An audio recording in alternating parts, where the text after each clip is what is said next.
Chapter 3.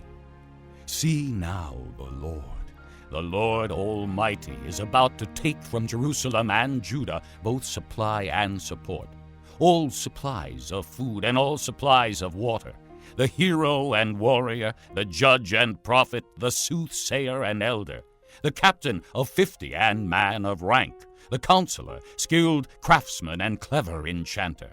I will make boys their officials. Mere children will govern them.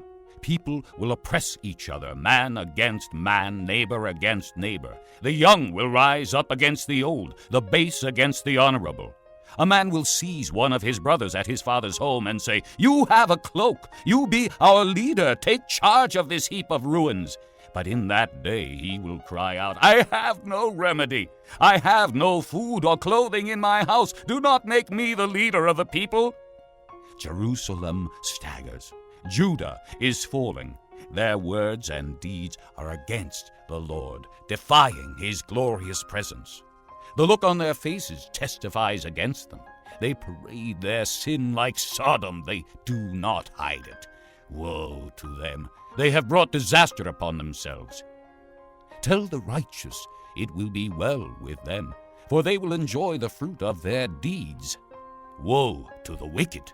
Disaster is upon them. They will be paid back for what their hands have done. Youths oppress my people. Women rule over them. O my people, your guides lead you astray. They turn you from the path.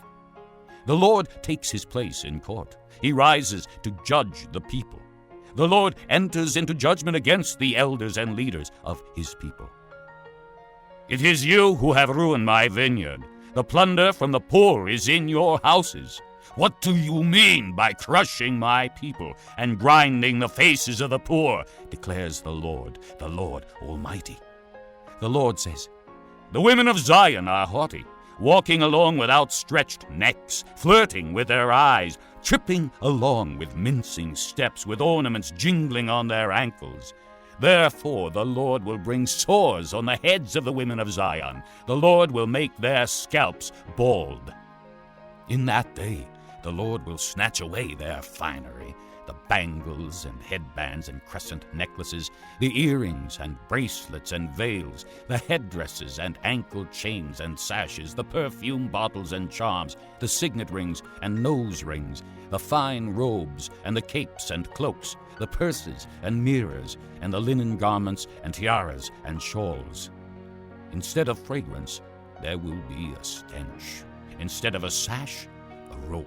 Instead of well-dressed hair, baldness. Instead of fine clothing, sackcloth. Instead of beauty, branding.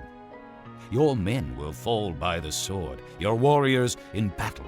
The gates of Zion will lament and mourn. Destitute she will sit on the ground.